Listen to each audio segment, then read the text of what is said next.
వలన తీర్పు సర్వాధికారము కుమారునికి అప్పగించి ఉన్నాడు అనేటువంటి మాట యోహాను భక్తుడు రాస్తాం. కాబట్టి తండ్రి కుమారునికి ఏం అప్పగించాడంటే సర్వాధికారంగా ఈ యొక్క మనం ఆరాధించడానికి వచ్చినటువంటి యొక్క దేవుడు ఎటువంటి అధికారం కలిగినటువంటి దేవుడు? సర్వాధికారం కలిగినటువంటి దేవుడు. కాబట్టి అటువంటి దేవుడిని మనము ఆరాధించడానికి గణపరచడానికి వచ్చినటువంటి వారంగా ఆ తర్వాత భాగంలో అంటారు, కుమారుని గణపరచని వాడు ఆయన పంపిన తండ్రిని కూడా గణపరచు. కాబట్టి కుమారుని గణపరిచేటువంటి అనుభవంలోనికి రానటువంటి వాళ్ళు ఇక్కడ రాస్తున్నటువంటి మాట ఏంటంటే, తండ్రి అనేటువంటి దేవుడిని కూడా వాళ్ళు గణపరిచినటువంటి స్థితిలో ఉంటారు. అయితే దేవుని స్తోత్రం, అనేక మంది ఇక్కడ చేరగలుగుతూ వచ్చాం. మనందరం కూడా తండ్రిని కుమారుని గణపరిచేటువంటి అనుభవంలో ఉన్నారని నమ్ముతాం. కాబట్టి ఈ అధికారము తండ్రి అయినటువంటి దేవుడు యేసుక్రీస్తు ప్రభువారికి అప్పగించడానికి ముందుగా కొరింథీయులకు రాసిన మొదటి పత్రికలో మనం ఏం చదువుతా వచ్చాం? 11వ అధ్యాయం 23వ వచనంలో ప్రభు అయిన యేసు తాను. కాబట్టి ప్రియమైన వాళ్ళు మన జ్ఞాపకం ఏమనే విషయం ఏంటంటే, తండ్రి ద్వారా అధికారం అనుగ్రహించబడడానికి ముందు ప్రభు అయినటువంటి యేసుక్రీస్తు ప్రభు వారు ఏం చేస్తూ వచ్చాడు? తాను అప్పగించుకుంటూ వచ్చాడు. అప్పగించుకునేటువంటి విధానం కూడా ఒక అపోజిట్ పౌలు రాస్తూ చాలా వింతగానో ఆశ్చర్యంగానో కనపడతా ఉంది. ఆయన ఎలా అప్పగిస్తూ వచ్చాడంటే, తన శరీరాన్ని తన అప్పగిన రాత్రి ఒక రొట్టెని ఎత్తుకొని ఏం చెల్లించాడంట? కృతజ్ఞతాస్తుతులు. అంటే తండ్రిని ఆ సమయంలో కూడా దేవుడు యేసు ప్రభు వారు ఏం చేస్తూ ఉన్నారు? తండ్రిని ఆరాధిస్తూ ఉన్నారు, కనపరుస్తూ ఉన్నారు. అయ్యా ఇంత గొప్ప తనకి ఏం కనపడతా ఉందంటే, యేసుక్రీస్తు ప్రభు వారికి బహుశా తన ముందున్నటువంటి శ్రమ, తన ముందున్నటువంటి వేదన, తన పొందబోయేటువంటి ఆ యొక్క అవమానము, నింద ఆయన కనపడటం లేదు. తండ్రి నాకు అప్పగించిన దాన్ని నేను నెరవేర్చేటువంటి క్రమంలో, మానవాళి కొరకైనటువంటి యొక్క యాగంగా నేను చేయబడేటువంటి క్రమంలో నా బాధ, నా నింద, నా అవమానం, నేను పొందబోయేటువంటి శిక్ష అది ఏమాత్రం ఆయనకి ఎనదగిందిగా కనబడటం లేదు, ఏమాత్రం ఎంచడం లేదు కదా. ఆయన తండ్రిని స్తుతిస్తా ఉన్నాడు. అయ్యా నీ ఉద్దేశాలు, నీ చిత్తము మానవాళి పక్షం గొప్ప తండ్రి, నీ బిడ్డలు నువ్వు ఎంతగా ప్రేమిస్తా ఉన్నావు. మానవులైనటువంటి వారు త్రోవ తగ్గిపోతూ వచ్చినప్పుడు, వాళ్ళు నీ మార్గంలో కాదని వాళ్ళు వెళ్తా వచ్చినప్పుడు కూడా వాళ్ళని నరకానికి పాత్రలుగా చేయకుండా, శిక్షకు పాత్రలుగా చేయకుండా, నిన్ను దూరస్తులుగానే ఎల్లకాలం ఉంచనీయకుండా, లేదా నరకానికి పాత్రలుగా చేయకుండా, తిరిగి వారిని సమీపస్తులుగా చేసుకోవడానికి, తిరిగి వారిని నీ సంతకు చేర్చుకునేదానికి, తిరిగి నీ సన్నిధిలోనికి వారికి రావడానికి నువ్వు ఎంతగా నువ్వు వారిని ప్రేమిస్తూ వచ్చినావు. ఆ ప్రేమకు నన్ను కూడా నువ్వు సాధన చేసుకోవడానికి నువ్వు చేస్తూ వచ్చిన దాన్ని బట్టి శరీరంలో ఉన్నటువంటి యేసుక్రీస్తు ప్రభువు ఆ రీతిగా తండ్రిని స్తుతిస్తూ ఉన్నట్టుగా మనం చూస్తాం.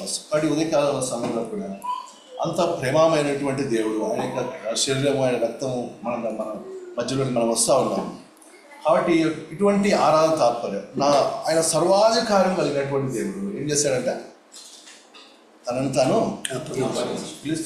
ఫిలిప్పీయులకు రాసిన పత్రికలో 2వ అధ్యాయం అంటాడు కదా, మనకు తెలిసినటువంటి మాట, క్రీస్తు కలిగిన ఈ మనస్సును మీరు ఏం చేస్తూ వచ్చాడంటే ఆయన కదా దేవుని ఏడంతలుగా ఆయన తను తాను తగ్గించుకుంటా వచ్చాడు. అందరికంటే దాన్ని బట్టి ఏం కలుగుతూ వచ్చిందానికి, అందరికంటే అన్ని నామాల కంటే పైనామాన్ని, హెచ్చరికల నామాన్ని తండ్రి ఆయనకి ఇచ్చినట్టుగా చూస్తూ వస్తుంది. కాబట్టి ఇంత ప్రేమ కలిగినటువంటి దేవుడిని ఇంకా ఎవరైనా దేవుడిగా కలిగలేకపోతే, ఇంత తను తాను అప్పగించుకొని తన సొంత కుమారుని ఇవ్వడానికి ఇష్టపడేటువంటి ఆ యొక్క తండ్రి ప్రేమను మనకి కనపరిచేదానికి ఇష్టమైనటువంటి ఆ యొక్క యేసుక్రీస్తు ప్రభువుని ఇంకా ఎవరైనా రక్షకునిగా, సొంత రక్షణగా అంగీకరించుకుంటే, ఉదయకాల సమయంలో ప్రేమపూర్వక ఆహ్వానం ఏంటంటే, ఆయన తన దగ్గరికి వచ్చి వారిని ఎవరిని కూడా ఆయన ఏం చేయాలంటే నశించిన దానిని వెదకి అందరూ రక్షించబడాలనేటువంటిది ఆయన ఆశ కదా. మనకు శిశువు పుట్టారు, కుమారుడు. కాబట్టి ఆయన ద్వారా మనకి ఆయన మన పాపం నుండి ఏం చేస్తాడంటే ఆయనే మనలను రక్షిస్తాడు. కాబట్టి ఆయనకు కాబట్టి ఆయన రక్షణ మనకి ఇచ్చేటువంటి దేవుడు. అటువంటి అనుభవానికి రావాలని కోరుతాం. కాబట్టి ఈ యొక్క ఉదయకాల సమయంలో మనం జ్ఞాపకం చేసుకోవాలని లేదా ధ్యానించేయాలని ఆరాధన కొరకే ఒక మాట ఏంటంటే అప్పగించుకునేడు అనేటువంటి మాట. ఏంది? అప్పగించు. ఆయనకి సర్వాధికారము అన్ని ద్వారా అప్పగించబడినప్పటికీ కూడా యేసుక్రీస్తు ప్రభువారు సర్వస్వాన్ని ఎవరి కోసం అప్పగించాడంట? మన కోసం. బైబిల్లో నుంచి కొన్ని వాక్యాలు మనం చూసుకొని ఆయన ఎవరెవరి చేతికి అప్పగించబడ్డాడు లేదా ఎందుకు అప్పగించబడ్డాడు అనేటువంటి విషయాలు కొన్ని చూసుకొని మనం ఆరాధనలో ప్రవేశిస్తాం. చూడండి, మొట్టమొదటిగా ఆయన ఏ రీతి సర్వ సృష్టికి ఆది సంభూతుడు, సర్వ సృష్టికి ఆధారమైనటువంటి వాడు. యోహాను సువార్త 1వ అధ్యాయంలో ఏమంటాడు? ఆది యందు వాక్యం ఉండెను, వాక్యం దేవుడే ఉండెను అని చెప్తూ ఆ తర్వాత 14వ వచనంలో అంటాడు ఆ వాక్యము శరీరధారిగా. కాబట్టి ఆది యందు దేవుని యొద్ద ఉన్నటువంటి వాడు, ఆయన ద్వారానే సమస్తము కలిగినటువంటి సర్వ సృష్టికి ఆయన ఆది సంబోధుడుగా, సర్వ సృష్టికి ఆధారమైనటువంటి దేవుడు, మానవాళిని సృష్టించినటువంటి దేవుడు, సర్వ సృష్టిని సృష్టించినటువంటి దేవుడు ఆయన ఎవరికి అప్పగింపబడతా వచ్చాడని రాస్తా ఉన్నారంటే సువార్తలో. చూడండి, మత్తయి సువార్త 17వ అధ్యాయం 29వ వచనము, అలాగే మార్కు సువార్త 9వ అధ్యాయము 31వ వచనము, అలాగే లూకా సువార్త 9వ అధ్యాయము 44వ వచనంలో అక్కడ రాస్తా ఉన్నారు. ఆయన ఎవరి చేతికి అప్పగించబడ్డాడంట? మనుష్యుల చేతికైనా అప్పగించబడ్డాడు. అంత ఆశ్చర్యం కదా. సర్వ సృష్టికి ఆధారమైనటువంటి దేవుడు మనుష్యుల చేతికి అప్పగింపబడ్డానికి ఆయన ఏమైతే వచ్చాడంట? తను ఇష్టపడుతూ వచ్చు. మట్టి నుంచి ఆయనే మనల్ని చేస్తూ వచ్చిన తర్వాత ఆ మట్టి వాడమైనటువంటి మన చేతికి ఆయన అప్పగించబడ్డానికి ఆయన పడతాడు వచ్చాడంట, ఇష్టపడుతూ వచ్చు. అంటే యేసుక్రీస్తు ప్రభువారిని మనల్ని ఎవరన్నా ఒక మాట అంటే ఒప్పుకుంటామా? మన పిల్లల్ని అంటే ఒప్పుకుంటామా? నిన్నటి దినాన్ని నేను మా బాబు రామ్నగర్ సెయింట్ పై స్కూల్లో చదువుతూ ఉంటాడు, కొంచెం తుంటాడు, చిన్నపిల్లోడే, ఇంత వయసు ఉంటుంది. స్కూల్లో పిల్లలు కొట్టుకుంటా ఉన్నారంట. మా వాడే కొట్టాడంట ఆ పిల్లోడిని. ఇంకా ఆ తండ్రి వచ్చి సాటర్డే కాబట్టి నేను కూడా వెళ్ళా స్కూల్కి పిలుచుకొచ్చేదానికి ఆఫ్టర్నూన్. మా సిస్టర్ మీద కొట్లాడుతున్నారు వాళ్ళిద్దరు, అంటే ఆ పేరెంట్స్, ఆ అబ్బాయి వాళ్ళ పేరెంట్స్. ఎట్లా అంటే అట్లా తిప్పుతున్నాడు. ఇంకోసారి మా వాడి మీద చేయేస్తే ఏం చేస్తా అంటున్నాడు, కాళ్ళు ఇచ్చేస్తా, చెయ్యి ఇట్లా చెప్తా, ఇట్లా అంటా ఉన్నాడు. కాలు ఎరగొడతా, చేతులు ఎరగొడతా, మీ డాడీ చెప్పు, టీచర్ చెప్పు. ఎంత రోషం కదా కుమారుడి మీద చేయి వేస్తే. తండ్రికి ఎంత స్థాయి, అవతల వాళ్ళు ఎంత గొప్ప స్థాయిలో ఉండొచ్చు, పెద్ద స్థాయి ఉండొచ్చు, కానీ ఆ స్థాయి ఎవరికి గుర్తుకు రాదు. ఎందుకు? నువ్వు హింసించింది ఎవరిని, నువ్వు గాయపరిచింది ఎవరిని అని ఎంతో ప్రేమ కలిగినటువంటి పేరు. 3 అధ్యాయం మనం చూస్తాం. అతను నలుగొట్టడం ఆయనకి ఏమైందంటే మనుషులకు అప్పగించుకుంటా వచ్చినాడు. ఎవరంటే ఇటువంటి దేవుడు? ఇదే అపోస్తలుడైన పౌలు తిమోతికి రాస్తూ చూడండి, 1వ అధ్యాయము, తిమోతికి రాసిన 1వ పత్రిక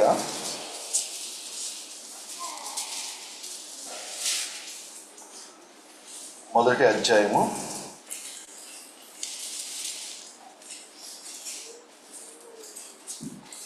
6వ అధ్యాయము,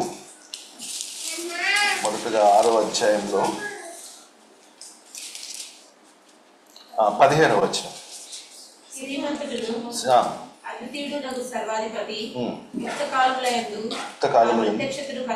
కనపరచును, ప్రభులకు ప్రభునై ఉన్నాడు, సమీపించరాని తేజస్సులో ఆయన మాత్రమే వసించుచు అమరత్వం గలవాడై ఉన్నాడు.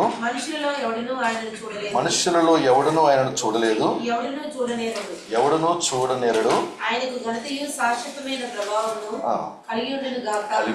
రాస్తాను ఏమంటున్నాడు తిమోతితో పౌలు? మనుషులలో ఎవరును ఆయనను చూడడానికి కూడా నోచుకోనటువంటి మానవులకి ఏం చేస్తానంటాను, ప్రవర్తనంటాను ఇష్టపడతాను.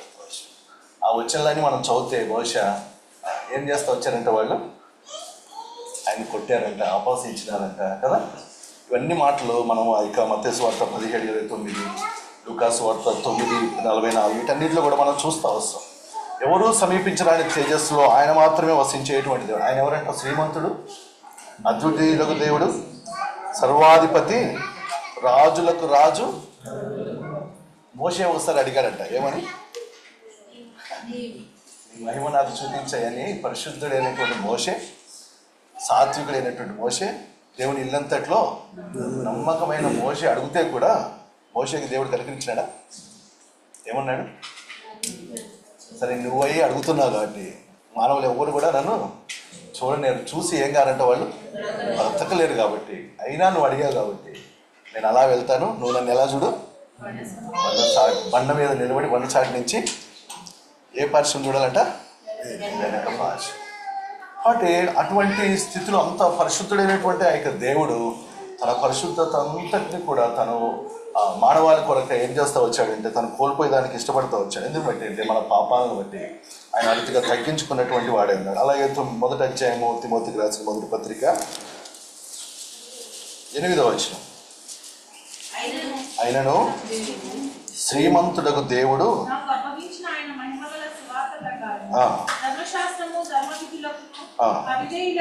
అవిధేయులకును భక్తిహీనులకును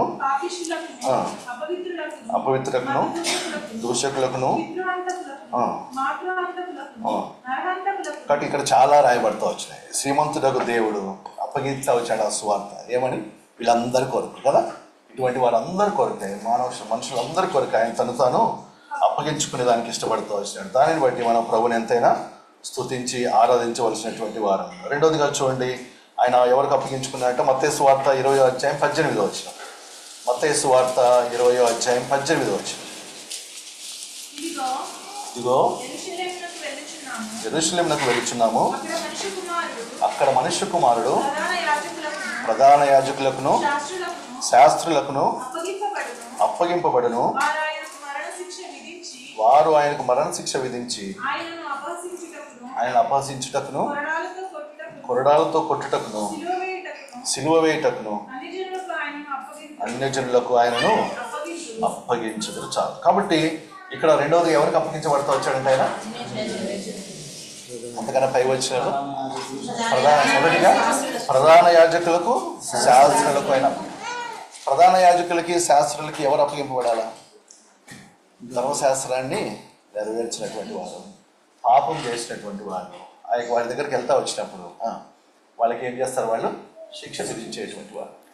కానీ యేసుక్రీస్తు ప్రభు గారు చెప్పినటువంటి మాట ఏంటి, ఆయన ఏ పాపము చేయలేదు, ఆయనలో పాపము లేదు ఆయన అనేటువంటి విషయాలు మనందరికీ తెలుసు. కానీ ఇక్కడ రాస్తా ఉన్నటువంటి మాట ఏంటంటే ఆయన ప్రధాన యాజకులకు శాస్త్రులకు ఆయన అప్పగింపబడతారు. ఎందుకోసం అంటే చూడండి, రోమిలికి రాసిన పత్రిక 8వ అధ్యాయము 3వ వచనం. రోమిలికి రాసిన పత్రిక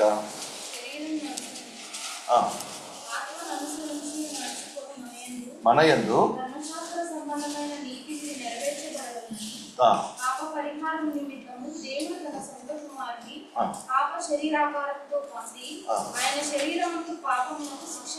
కాబట్టి ధర్మశాస్త్రము మన యందు ఏం కాదంట, అది ఎప్పటికీ కూడా మనం ఆ నీతిని నెరవేర్చలేము. శరీరంలో ఉన్నదాన్ని బట్టి, శరీరంలో మనం జీవిస్తూ ఉన్నదాన్ని బట్టి, శరీర కార్యాలు చేయడానికే, శరీర సంబంధమైనటువంటి జీవితాన్ని జీవించడానికి మనం ఇష్టపడేటువంటి వాళ్ళగా ఉండడాన్ని బట్టి ధర్మశాస్త్రం యొక్క నీతిని మనం నెరవేర్చలేని స్థితిలో ఉంటా వచ్చినప్పుడు తండ్రి ఏం చేస్తూ వచ్చాడంటే తన కుమారుని పాప శరీరాకారంతో ఈ లోకానికి పంపించి ఆయన శరీరంలో ఆ యొక్క శిక్ష అంతటిని కూడా ఆయన విధించినట్టుగా చూస్తూ వస్తాం. తద్వారా మనకి ఇచ్చినటువంటి విడుదల విమోచనను బట్టి మనం ప్రభువుని స్తుతించేటువంటి వారంగా, ఆరాధించేటువంటి వారంగా. మూడవదిగా మనం చూస్తూ వచ్చి అక్కడే అన్యజనులకు కూడా ఆయన అప్పగించాడు. దేవుడి లోకమును ఎంతో ప్రేమించాడు, అందరినీ ఆయన ప్రేమిస్తూ వచ్చాడు. ఆయన యూదులే కాదు, ఇశ్రాయేలు వరకే కాదు, కానీ ఆయన సర్వలోకంలో ఉన్నటువంటి మానవాళి కొరకై తన కుమారుని అప్పగించినట్టుగా మనం చూస్తూ వస్తాం. నాలుగవదిగా చూడండి, మత్తయి సువార్త 26వ అధ్యాయము 45వ వచనం. మత్తయి సువార్త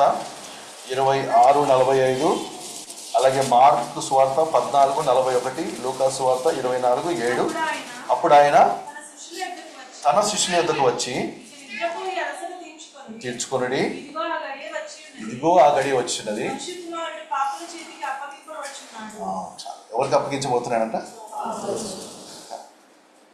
ఆశ్చర్యంగా ఉంది కదా. మంచివారి చేతికి అప్పగించబడితే అర్థం ఉంది. ఒకసారి ఒక పాపం చేస్తే పాపాత్మ పట్టుబడతా వచ్చినప్పుడు, పట్టుబడిన స్త్రీ తీసుకొని వచ్చినప్పుడు వీడు పాపం చేయని వాడు ఏం చేయమన్నాడు? మొదట రాయి వేయమంటే ఆమెను ఏం చేస్తారంటే వాళ్ళు వేసారు రాయి ఎవరన్నా. కానీ ఏ పాపం చేయనటువంటి యేసుక్రీస్తు వారి మీద వాళ్ళు రాయేసారా? రాయేసి వదిలేసారా? ఎంతకైనా అప్పగించు అంటే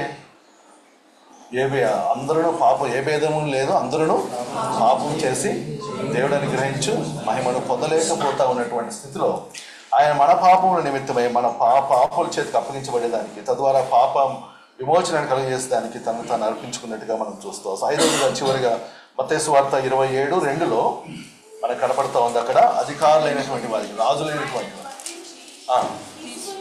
తీసుకొని పోయి అధిపతి అయిన పొంతి పిలాతు, అధికారులైనటువంటి వారు, రాజులకు రాజు ప్రభులకు ప్రభు సర్వాధికారి అయినటువంటి ఈ దేవుణ్ణి లోక సంబంధమైన అధికారులకు ఆయన ఏం చేయబడతా వచ్చాడంట, అప్పగించబడతా వచ్చాడు. కాబట్టి 5 అంతలుగా మనుషుల చేతికి మొదటగా ఆయన అప్పగించబడతా వచ్చాడు. తర్వాత ప్రధాన యాజకులు, శాస్త్రులకు ఆయన అప్పగించబడతా వచ్చాడు. మూడవదిగా అన్యజనులకు అప్పగించబడతా వచ్చాడు. 4వది పాపుల చేతికి అప్పగించబడతా. 5వదిగా అధికారుల చేతికి ఆయన అప్పగించబడతా వచ్చాడు. ఎందుకు అప్పగించబడతా అనేది ప్రాముఖ్యమైనది కదా. ఎందుకు ఆయన అప్పగించబడతా ఉన్నాడు అనేటువంటిది కూడా ఒక 2-3 విషయాలు మనం చూసుకొని ఆ రీతిగా ఆరాధనలు చూడండి. రోమిలకు రాసిన పత్రిక 4వ అధ్యాయము 25వ వచనం. రోమిలకు రాసిన పత్రిక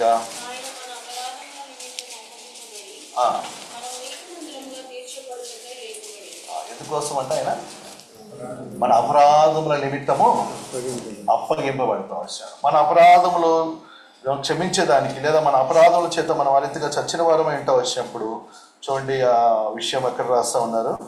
కొలసీలకు రాసిన పత్రిక 2వ అధ్యాయం 13వ వచనం. కొలసీలకు రాసిన 2వ పత్రిక 2వ అధ్యాయము, మరియు అపరాధముల వలనను శరీరమందు సున్నతి పొందక ఉండుట వలనను మీరు మృతులై ఉండగా మన మీద రుణముగాను పత్రమును మేకులతో సిలువ కొట్టి దాని మీద చేవ్రాతను తుడిసివేసి మనకు అడ్డము లేకుండా దానిని ఎత్తివేసి మన అపరాధములన్నిటిని ఏం చేశాడంటే ఆయన. కాబట్టి మన అపరాధములన్నిటిని కూడా ఆయన క్షమించేదానికి తనను తాను అప్పగించుకుంటా వచ్చాడంట. ఇంకా అంత మాత్రమే కాకుండా సిలువలో ఏం చేశాడంటే ఆయన ఆ యొక్క చేవ్రాతను కదా మనకు వ్యతిరేకంగా ఉన్నటువంటి ఆజ్ఞలన్నిటి కూడా ఆయన తుడిచివేస్తా వచ్చాడు. మన పాపములకు అపరాధములకు ఆయన క్షమాపణ దయచేస్తా వచ్చినట్టుగా మనం చూస్తాం. చాలా ఎఫెసీయులకు రాసిన పత్రిక 1వ అధ్యాయము 7వ వచనంలో కూడా అపోస్తలుడైన పౌలు ఈ విషయమే రాస్తా ఉంటాడు. దేవుని కృపా మహదైశ్వర్యమును బట్టి ఆ ప్రియుని యందు ఆయన రక్తం వలన మనకు విమోచనమును, అనగా మన అపరాధములకు ఏం కలిగిందంట, ఆయన ఆ ప్రియుని యందు ఆయన రక్తం వల్ల మనకి క్షమాపణ. కాబట్టి మన అపరాధం విషయమై మనం పొందవలసినటువంటి శిక్ష అంతటిని కూడా ఆయనే పొంది మన రుణపత్రాన్ని అంతా కూడా మేకలో కొట్టి, సిలువలో మేకలో కొట్టి ఆయన మనల్ని విడిపించి విమోచించిన దాన్ని బట్టి మనం ప్రభుని స్తుతించి ఆరాధించి గణపరిచేటువంటి వాళ్ళని ఉండాలని ప్రభు కోరుతాను. హెజ్కేలు రాసిన హెజ్కేలు 9వ అధ్యాయము 6వ వచనంలో చూడండి ఈ యొక్క అపరాధముల విషయమే రాస్తూ అంటాడు. హెజ్కేలు 9వ అధ్యాయము, అందరూ నశించినట్లు ఎవరినూ విడిచిపెట్టక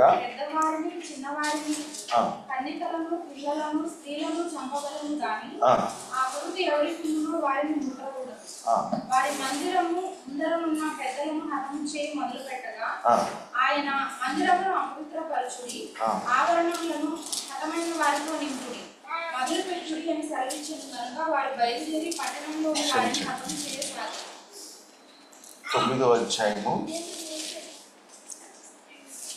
6వ వచనమా. ఇక దోష శిక్ష వారి మీద ఎంతో భారంగా ఉందని, ఆకాశం కంటే హెచ్చుగా ఉంది అనేటువంటి మాట 9వ వచనం. చెప్పు. ఆయన నాకు ఇలాగ సెలవిచ్చాను, ఇశ్రాయేలు వారి యొక్కయు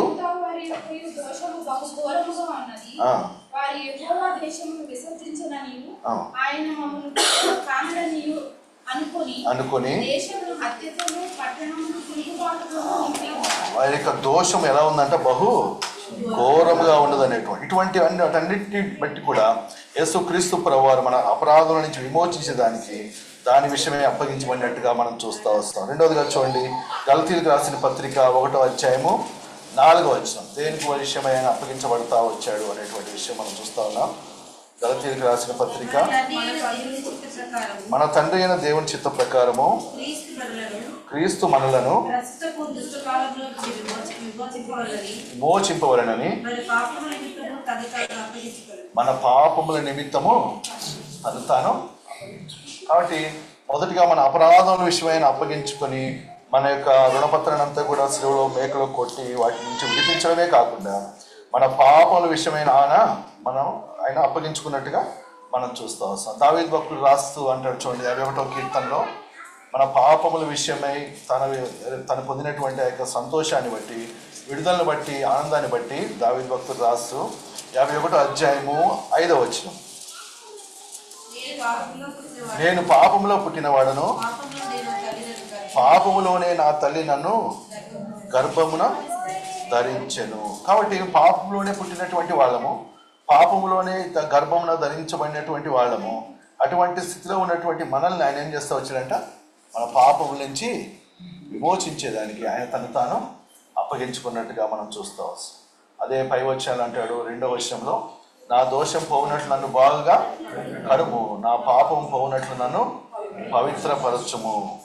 అలాగే 10వ వచనంలో అంటాడు, దేవా నా యందు శుద్ధ హృదయం కలుగ చేయము, నా అంతరంగంలో స్థిరమైన మనస్సును నూతనముగా పుట్టించు. కాబట్టి మన దేవుడు మన యొక్క పాపములో పుట్టినటువంటి మనల్ని, పాపం చేత మరణానికి దాసులమైనటువంటి మనల్ని ఆయన ఏం చేస్తూ వచ్చాడు, తన స్వరక్తంతో ఆయన మనల్ని కడిగి పవిత్రపరిచినట్టుగా మనం చూస్తూ వస్తాం. 3వదిగా చూడండి, ఎఫెసీయులకు రాసిన పత్రిక 5వ అధ్యాయము 2వ వచనం. ఎఫెసీయులకు రాసిన పత్రిక, క్రీస్తు మిమ్మును ప్రేమించి పరిమళ వాసనగా నుండుటకు మన కొరకు దేవునికి బలిగాను అప్పగించుకోలేను. కాబట్టి 3వదిగా దేని కొరకు మనల్ని ఆయన అప్పగించబడతా వచ్చాడంట, అర్పణగాను బలిగాను ఆయన అప్పగించుకోవాలి. కాబట్టి నోవాహు ఇక ఓడలో నుంచి బయటకు వచ్చిన తర్వాత నోవాహు ఏం చేస్తా వచ్చాడు, దేవుడు చెప్పాడా బలి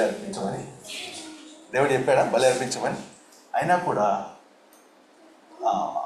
ఓడలోనికి పోకముందు ఉన్నటువంటి స్థితి, లోకంలోకి ఓడలో నుంచి బయటకు వచ్చినటువంటి స్థితిని నోవాహు చూస్తూ వచ్చినప్పుడు నోవాహుకి ఎవరిగా చెప్పాల్సిన అవసరం రాలేదు. దేవా, నేనంటే నా కుటుంబం అంటే నీకు ఎంత ప్రేమనైనా, ఎంత గనులు ఉన్నారు, నాకంటే అందమైన వాళ్ళు ఉన్నారు, నాకంటే అధికారం కలిగినటువంటి వాళ్ళు ఉన్నారు, నా కుటుంబం కంటే ఎంత ఆస్వాసులు కలిగినటువంటి వాళ్ళు ఉన్నారు, అనుభవం కలిగినటువంటి వాళ్ళు ఉన్నారు, లేకపోతే నైపుణ్యం కలిగినటువంటి వాళ్ళు ఉన్నారు. కానీ నువ్వేం చేస్తా వచ్చినా నన్నే, నా కుటుంబాన్ని నువ్వు జ్ఞాపకం చేసుకున్నావు అని చెప్పి ఆయన ఏం చేశాడంట, బలి అర్పిస్తా వస్తాడు. దేవుడు ఏం చేశాడు అప్పుడు దాన్ని, ఆయన పైన ఆ యొక్క సువాసనను ఆయన ఆగ్రహిస్తాడు. కాబట్టి మనల్ని కూడా దేవుడు ఏం చేస్తూ వచ్చాడంటే, మనము పాపం చేత, మన అపరాధముల చేత చచ్చినటువంటి వారిని మనల్ని ఆయన ఏం చేస్తూ వచ్చాడంటే పరిమళ వాసనగా ఉండేది. కదా, పరిమళ వాసన ఎలా వస్తుంది? పర్ఫ్యూమ్స్ కొట్టుకుంటే పర్ఫ్యూమ్ అంత ఈజీగా తయారు చేయబడుతుందా? చాలా దంచబడాలి, చాలా ప్రాసెస్ గుండా వెళ్ళాలి, చాలా ఒత్తిడి గుండా వెళ్ళాలి, చాలా విపరీతమైనటువంటి ఒత్తిడితో కూడిన పరిస్థితులు గుండా వెళ్తేనది. కానీ మనం వెళ్ళే అటువంటి పరిస్థితులు గుండా కానీ ఆయన వెళ్ళి మనల్ని ఏం చేస్తూ వచ్చాడంటే ఆయన పరిమళ వాసనగా ఉండేదని. దేవుడు మన సువాసనను ఆగ్రహిస్తూ వచ్చినప్పుడు ఆయనకి అది ఎంతో ఇంపైనదిగా ఉన్నట్లుగా ఆయన చేస్తూ వచ్చాడు. యోబు ఒక మాట జ్ఞాపకం కోసం చూడండి. యోబు తన విషయమై తను రాస్తూ ఉన్నాడు. 19వ అధ్యాయం, యోబు గ్రంథము 19వ అధ్యాయం 17వ వచనం. ఎవరంటున్నారు ఈ మాట? యోబు అంటా ఉన్నాడు. ఏమని?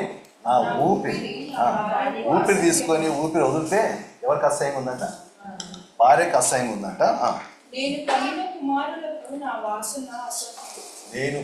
కుమారులకి నా వాసన.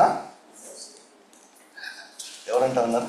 ఒక తండ్రి, ఒక భర్త తన మీద ఆధారపడి, తన ద్వారా ఆధారపడి జీవిస్తూ ఉన్నటువంటి వాళ్ళకి భార్యకేమో ఊపిరి అసహ్యంగా ఉందంట. ఆ తర్వాత ఎందుకంటే దేవుడిని విడిచిపెడతా వచ్చినారు కదా, అంటే దేవుడు ఆయన దేవుడిని ఏవో విడిచిపెట్టలేదు కానీ కదా. పై వచ్చాలని మనకు చూస్తే మనకు అర్థమవుతుంది.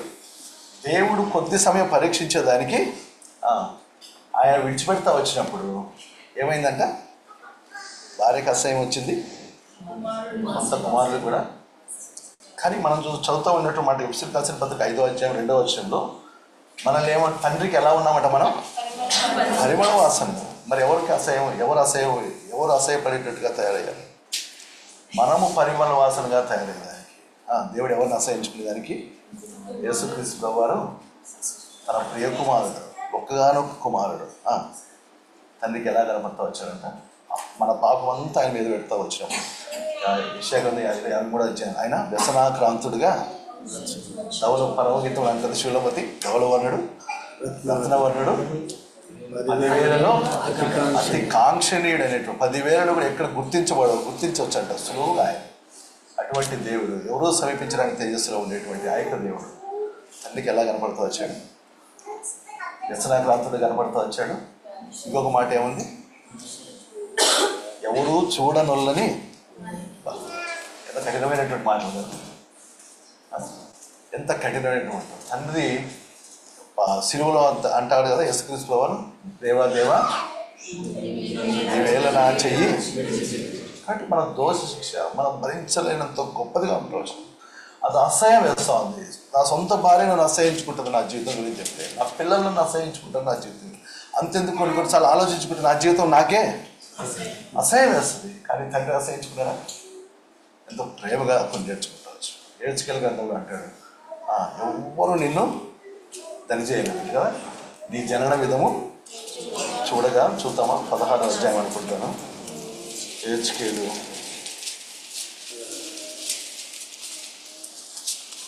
16వ అధ్యాయం 3వ వచనం 16:3. ప్రభువైన యెహోవా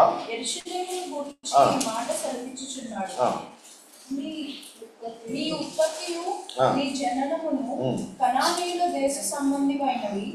నీ తండ్రి అమోరీయుడు, నీ తల్లి హిత్తీయురాలు.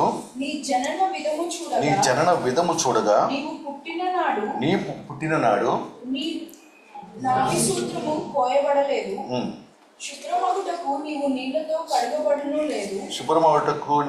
కడుగబడను లేదు. వారు నీకు ఉప్పు రాకపోయిరి, బట్ట చుట్టకపోయిరి. ఈ పనులలో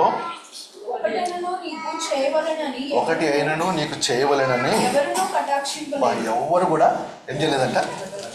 అలా పుడితే ఏం చేశారంట? అలా చెత్త కుప్పలో ఏం చేసినారు? పారవేస్తారు. తల్లికి ఇష్టం లేదు, తండ్రికి ఇష్టం లేదు, బంధువులకు ఇష్టం లేదు. కనీసం ఊర్లో అప్పట్లో ఒకవేళ ఎన్జిఓస్, చారిటీస్, మదర్ తెరీసా లాంటి వాళ్ళు ఉండాలి లేదని తెలియదు. కానీ ఎవ్వరు కూడా కనీసం అనిపించను కూడా చేసేదో పక్కన పెడితే చేయాలని కూడా ఎవరికి అటువంటి పాపస్థితిలో ఉంటా వచ్చినటువంటి నీ యందు జాలిపడి వాడు ఒకడును. నీవు పుట్టిననాడే బయట నేలను పారవేయబడి చూడని అసహ్యముగా. ఆ తర్వాత వచ్చాను మనం చూస్తే, అయితే నేను నీ యొద్దకు రక్తంలో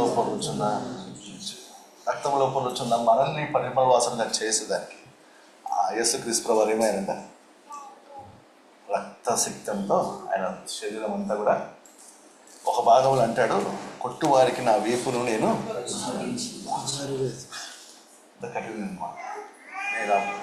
నేను యేసు తాను అప్పగింపబడిన రాత్రి ఆరాధన చేస్తూ చెప్పినటువంటి మాట ఇవన్నీ ఆయనకు తెలుసు. నా వీపు మీద వాళ్ళు కొడతారు, నేను అప్పగించుకో. నా ముఖం మీద వాళ్ళు ఉమ్మేస్తారు, నేను అప్పగించుకో. నా జుట్టు పెరిగి వేస్తారు, నేను అప్పగించుకో. నేను చూడదా అసహాయంగా ఉంటాను, అయినా నా తండ్రి కూడా నన్ను ఏం చేస్తాడు? చెయ్యి, అయినా కూడా నేను అప్పగించుకో. ఎందుకోసం అండి? మానవాళ్ళందరి యొక్క అపరాధం. ఎందుకోసం అండి? మానవాళ్ళందరి యొక్క పాప విమోచన. ఎందుకోసం అండి? దుర్వాసనతో ఉన్నటువంటి అసహ్యమైనటువంటి జీవితంలో ఉన్నటువంటి వారిని ఏం చేయాలని ఆయన ఇష్టపడుతున్నాడు? పరిమళం. ఎంతో ప్రేమ కలిగింది తన బిడ్డలు వెళ్ళా, మానవాళి వెళ్ళా. ఆయన ఎంత కృపా కనికరము కలిగినటువంటి దేవుడు. ఇంకొక భాగం చూద్దాం. కీర్తనలు 38:5. క్షమించండి, ఈ యొక్క 16వ అధ్యాయంలోనే చివరి ఒక వచనం చూసుకుందాము. ఎహెజ్కేలు 16:14.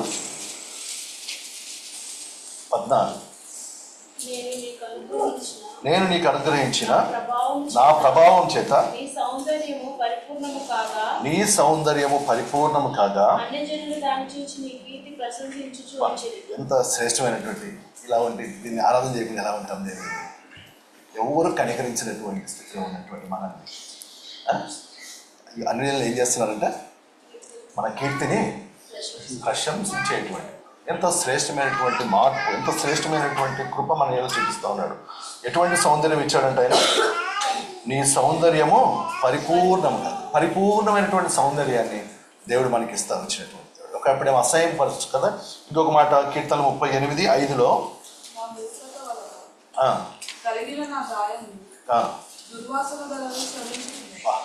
మూర్ఖత వలన మనం చేసినటువంటి అతిక్రమాలను బట్టి, మనం చేసినటువంటి ఆజ్ఞాతిక్రమాన్ని బట్టి అవి ఎలా ఉన్నాయంట?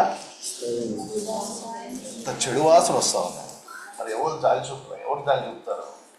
మంచిగా ఉంటేనే దగ్గరకు వచ్చేది కష్టమైతే దుర్వాసన, అసహ్యకరమైన స్థితిలో ఉన్నటువంటి మనల్ని ఆ యొక్క ప్రేమపూర్వకంగా ఉన్నటువంటి దేవుడు, ప్రేమపూర్వమైనటువంటి ఆ యొక్క దేవుడు మన అపరాధాల విషయమే అప్పగించుకుంటా వచ్చి, మన పాపల విషయమే అప్పగించుకుంటా వచ్చి, ఆయన అపరాధ పరిహారాలు బలిగా తనను తాను అప్పగించుకుంటా వచ్చి మనకి ఇచ్చినటువంటి ఆ యొక్క రక్షణను బట్టి, విమోచనను బట్టి, పరిమళ వాసనగా తండ్రి కొరకే చేసిన దాన్ని బట్టి మన ప్రభుని ఉదయకాల సేవలో స్తుతించి ఆరాధించాలి చెప్తా వచ్చాడు కదా. ఏం అప్పగించుకున్నాడంటే ఆయన తను తాను అర్పణగాను బలిగాను. అలాగే ఇప్పుడు 11వ అధ్యాయం మనం చదివినటువంటి భాగాల్లో ఆయన శరీరాన్ని అలాగే ఆయన రక్తాన్ని ఆయన అప్పగించుకున్నట్టుగా మనం చూస్తూ వస్తాం. ఆ చిహ్నాలు మన మధ్యలో ఉంటా వచ్చినప్పుడు దానిలో పుచ్చుకోవడానికి ముందు మనం పరీక్షించుకోవాలంట, యోగ్యంగా పుచ్చుకోవాలి. కొరింథీయులకు రాసిన పత్రిక 1వ అధ్యాయము 2-3 వర్షాల్లో ఏముంది? అక్కడ సంఘం గురించి ఒక నిర్వచనం ఉంది కదా. ఏముంది అక్కడ? క్రీస్తునందు పరిశుద్ధపరచబడి పరిశుద్ధంగా ఉండటకు వాటికి 2 అనుభవాలు ఉండాలి. ఒకటేముండాలా? ప్రభు వాళ్ళలో లేదా ఆయన శరీరము రక్తంలో సాదృశ్యంగా ఉన్నటువంటి రొట్టె ద్రాక్షారసంలో చేయి వేయాలంటే క్రీస్తు యేసునందు పరిశుద్ధపరచబడినటువంటి అనుభవం ఉండాలా. అంత మాత్రమే కాదు, ఆ పరిశుద్ధతను కొనసాగించాలనేటువంటి ఆశ, వైరాగ్యము, తీవ్రత మన హృదయాల్లో ఉండాలి అనేటువంటిది అపోస్తలుడైన పౌలు కొరింథీయులకు రాస్తూ చెప్తున్నటువంటి మాట మనకు కూడా ఎంతైనా అప్లై అయ్యేటువంటిదిగా ఉంటాం. అలాగే తిమోతికి రాస్తూ చెప్పినటువంటి మాట కూడా మనం చదువుతూ వచ్చాం కదా. తిమోతికి రాసిన 2వ పత్రిక 1వ అధ్యాయము 12వ వచనం కదా. అక్కడ ఒక ప్రత్యేకమైనటువంటి విషయము యవనస్తుడైనటువంటి తిమోతికి తను రాస్తూ ఉన్నాడు. 2వ భాగంలో ఉంది, 12వ వచనం 2వ భాగము. నేను ఆయనకు అప్పగించిన దానిని రాబోచున్న ఆ దినం వరకు ఆయన కాపాడగలడని రూఢిగా నమ్ముకొనుచున్నాను. పౌలు రాస్తున్నాడు. ఇక్కడ ఇంతవరకు మనం ధ్యానించింది అప్పగించుకున్నది ప్రభువు అప్పగించుకున్నాడు. ఎవరికి అప్పగించుకున్నాడు? ఎందుకు అప్పగించుకున్నాడు? ఆ రీతిగా అప్పగించుకోవడం ద్వారా ఆయన చేయించిన క్రయం ఏంది అనేటువంటి విషయం, ఆ క్రయము ఆ రీతిగా చెల్లించడం ద్వారా మనకు వచ్చినటువంటి ఆత్మీయమైనటువంటి భౌతిక సంబంధమైన మేలను మనము చూసేదానికి ప్రయత్నం చేస్తూ వచ్చాము. ఆరాధనలో ఆ రీతిగా ప్రభుని ఆరాధించడానికి ప్రభు సాయం చేస్తూ వచ్చాము. అయితే తిమోతికి రాస్తూ పౌలు అంటున్నాడు, ఏమంటున్నాడు? ఈ దేవుడు తను అప్పగించుకోవడమే కాదు, ఈయన ఎటువంటి నమ్మకమైనటువంటి దేవుడు అంటే నేను ఆయనకు అప్పగించుకున్న దానిని కూడా ఆయన ఏం చేస్తాడంట? రాబోచున్న 2వ రాకడ దినం వరకు లేదా ప్రభు దినం వరకు కూడా ఏం చేస్తాడంటే దేవుడు అంత శ్రేష్టమైనటువంటి దేవుడు కదా. మనం అప్పగించుకోవాలనేటువంటి విషయాలు కూడా కొన్ని ఉన్నాయనేటువంటిది ఇక్కడ జ్ఞాపకం చేయబడుతుంది. ఆ రీతిగా మనం అప్పగించుకోవలసినటువంటి విషయాలు ఏంది అనేటువంటిది మనము పరిశుద్ధ గ్రంథంలో చూసి ఆ రీతిగా యోగ్యంగా బలలో పాల్గొంచుకోవడానికి ప్రభు మనకు సహాయం దయచేయండి. మొట్టమొదటిగా చూడండి, కీర్తనలు 37:5 వచనం. 37వ కీర్తన 5వ వచనం. మొట్టమొదటిగా మనం ఏం అప్పగించుకోవాలన్నటువంటి విషయం. నీ మార్గమును యెహోవాకు అప్పగింపుము, నీవు ఆయనను నమ్ముకొనుము, ఆయన నీ కార్యము. మన కార్యం నెరవేర్చబడాలంటే మన జీవితానికి ఒక అర్థవంతమైనటువంటి ముగింపు ఉండాలన్నా, లేదా మన జీవితం ఒక అర్థవంతమైనదిగా ఉండాలన్నా, ఇతరులకు మేలుకరంగా, మరి ముఖ్యంగా మనకు అది వ్యక్తిగతంగా మేలుకరంగా ఉండాలంటే కూడా దేవుడు అంటున్నటువంటి మాట ఏంది? ఈ మార్గమును ఆయనకు అప్పగించుము, నీవు ఆయనను.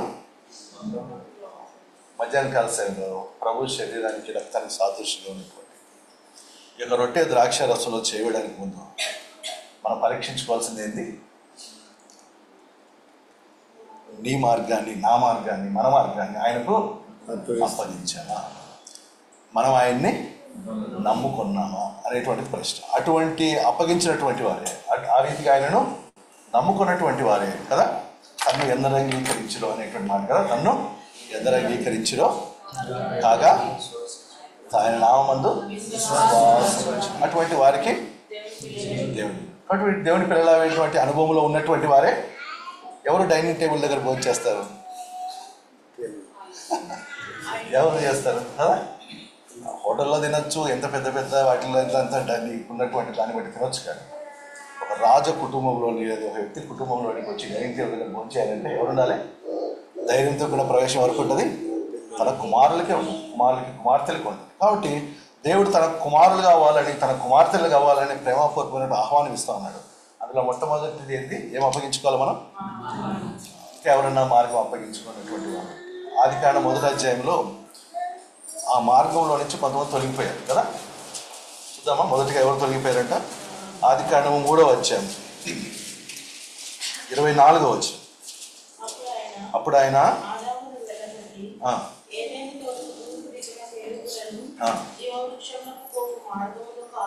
జీవ వృక్షమునకు పోవు మార్గమును కాచుటకు ఇటు అటు తిరుగుచున్న ఖడ్గ జ్వాలలను. ఎంత భయంకరమైనటువంటి స్థితి కదా.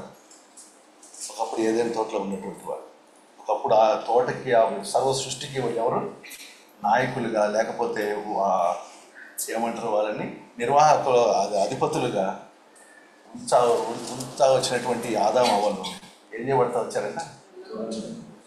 వెళ్ళగొట్టబడతా వచ్చి మళ్ళా జీవవృక్ష ఫలాన్ని తింటారేమో అని చెప్పి ఏం చేస్తా వచ్చాడంట దేవుడు?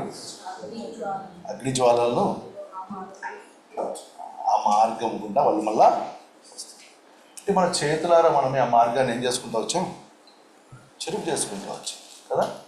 చూడండి ఆదికాండంలోనే 6వ అధ్యాయము 12వ వచనం. దేవుడు భూలోకమును చూచినప్పుడు అవి చెడిపోయిండెను. భూమి మీద సమస్త శరీరులు తన మార్గమును చెరిపివేసుకొని ఉండేది. భూమి మీద ఉన్నటువంటి సమస్త శరీరులు ఏం చేశారంటే తమ మార్గము చేతులారా ఏం చేసుకుందాం మనం? క్షేమంగా దేవుడి సన్నిధిలో ఉండాల్సినటువంటి మనం క్షేమంగా దేవుడిచ్చినటువంటి సృష్టిని, దేవుడిచ్చినటువంటి మహిమను, దేవుడిచ్చినటువంటి ఆధిపత్యాన్ని, మరి ఎక్కువగా ఆయన సన్నిధిని, ఆయన ప్రసన్నతను ప్రతి దినం అనుభవించేటువంటి ఆ యొక్క గొప్ప ధన్యతలో ఉన్నటువంటి మనం ఏం చేస్తూ వచ్చామంటే ఆయన్ని కాదని, ఆయన తృణీకరించి ఏం చేస్తూ వచ్చామంటే సాతానికి, లేకపోతే లోక సంబంధమైనటువంటి అధిపతికి మన యొక్క శరీరాశను అనుసరించి మనస్సు యొక్క కోరికలు నెరవేర్చుకునేదానికి ఆ రీతిగా వాళ్ళని వెంబడించడం ద్వారా మన మార్గాన్ని మనమే ఏం చేసుకున్నాం? మన మార్గాన్ని. ఇప్పుడు అంకుల్ నాకు ఏం చేస్తూ వచ్చారంటే ఇక్కడికి వచ్చేదానికి లొకేషన్ పంపించారు కదా. ఇక్కడికి నేను రావాలా, నా ఏమైంది?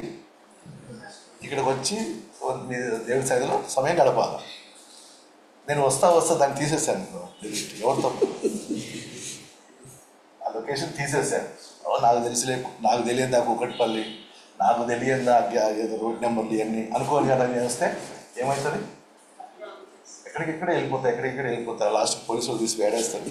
ఎవరో ఏదో తిక్కగా తిరుగుతున్నాడు కూకట్పల్లి అని చెప్పి ఏం చేస్తారు? తీసుకుని జైలు వేస్తారు. అదే రీతిగా కనపడతా ఉంది. దేవుడు ఒక మార్గాన్ని ఏర్పాటు చేస్తే ఆ మార్గాన్ని మనం ఏం చేసుకుంటూ వచ్చామంట? చెరిపేసుకోండి. జ్ఞాని అయిన సొలొమోను ఒక మాట ఉంటాడు చూడండి. 14వ అధ్యాయము సామెతలు 12వ వచనం, అలాగే 16:25లో కూడా 14-12 వరకు చదువుతాము.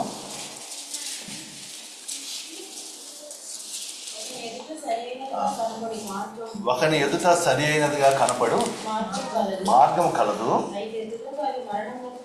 అయితే తుదకు అది మరణమునకు త్రోవ. అలాగే 16-25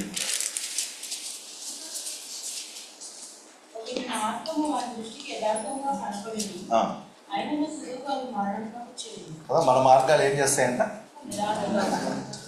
సరిదిగా కనపడుతుంది, యథార్థంగా కూడా కనపడుతుంది. కానీ చివరికి అది ఎక్కడికి వెళ్తుంది? అటు మధ్యాహ్నం కలిసి యేసుక్రీస్తు కాకుండా వేరే మార్గం ద్వారా నీ జీవితాన్ని నీవు వెళ్ళబుచ్చాలని ఇష్టపడతావు అంటే చిన్నపిల్లలైనా యవనస్తులైనా పెద్దవారైనా ఇంకా రక్షణ అనుభవంలోనికి రానటువంటి వారు ఎవరైనా ఉండి నీ స్వబుద్ధిని ఆధారం చేసుకుని నీ సొంత మార్గం నీకు యథార్థంగా కనపడవచ్చు, నీ సొంత మార్గం సరైనగా కనపడవచ్చు కదా, ఇందుకు ఏం చేస్తుంది అంటే మరణానికి. కాబట్టి అది రెండవ మరణము, నరకంలోనికి సాతాను తీసుకొచ్చింది. సండే స్కూల్లో పాట పాడతారు ఏమాట, బండి డ్రైవరు సాతానుడైనా మన తోలన్నీ వంకరతులు, మన మార్గాలన్నీ వంకరతులు. అవన్నీ ఎక్కడ తీసిపోతాయి? తీసిపోయినప్పుడు చాలా థ్రిల్లింగ్ ఉంటుంది, తీసిపోయినప్పుడు చాలా సంతోషంగా ఉంటుంది. చాలా ఇప్పుడంతా కూడా వండర్ల్యాండ్లు అయ్యి వచ్చినాయి కదా, కొంచెం అవి చక్కగా పోయింది ఇష్టం లేదు ఎవరికి, ప్రత్యేకంగా ఎవరు అసలు లేదా తక్కువ కనపడుతుంది. కానీ స్పోర్ట్స్ బైక్ ఉంటే, కార్లు ఉంటే ఏం చేస్తారు వాళ్ళు? చక్కగా పోతారా? ఇందాక కూడా నేను వస్తా ఉన్నా వేగం పెట్టించి ఆ సైడ్ నుంచి వస్తా ఉంటే చాలా ఫ్రీగా ఉంది రోడ్డు, కానీ ఆ యవ్వనస్తుడు పిల్లోడు బైక్ మీద పోతా ఉన్నాడు, రోడ్ అంతా ఖాళీగా ఉంది. నేను కొంచెం టైం రీచ్ అవ్వాలని మనం కొంచెం యాంగ్జైటీస్ వస్తూ ఉంటాం కదా, ఖాళీగా ఉన్న రోడ్లో ఎట్లా తిరుగుతున్నాడు, ఇట్లా పోతున్నాడు బైక్.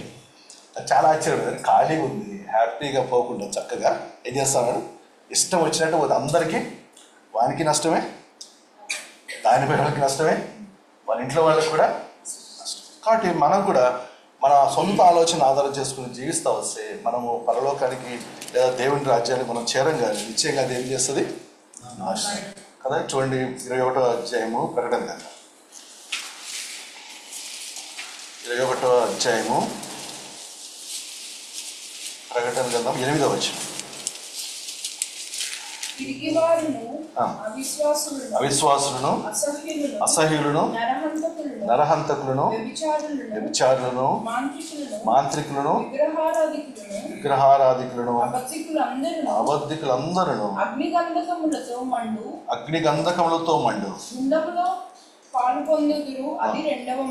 కాబట్టి ఇక్కడ ప్రత్యేక చాలా విషయాలు, ఇక్కడ చాలా రకాలైనటువంటి వ్యక్తుల గురించి రాస్తూ వచ్చారు. కానీ అవిశ్వాసులు, అసహ్యులు. కాబట్టి మనల్ని పరిమళం వాసనగా చేయాలని దేవుడు ఇష్టపడతా ఉంటే, ఇంకా అదే అసహ్యకరమైనటువంటి జీవితంలో జీవించేటువంటి వారిగా ఉంటే మటుకు మనం ఎక్కడికి వెళ్తామంట? మరణము, రెండవ మరణం, నరకంలో పాలు పొందేటువంటి వారు. విశ్వాసించకపోతే దేవుని యందు మనం నరకానికి ఎందుకు వెళ్తామంటే మనం పాపం చేసామని కాదంట కదా. యోహాను భక్తులు రాస్తారు కదా 3వ అధ్యాయం, ఎందుకు? ఆయన యందు క్రీస్తు యేసునందు మనము శ్వాసం ఉంచలేదు కాబట్టి మనం ఎక్కడికి వెళ్తాం?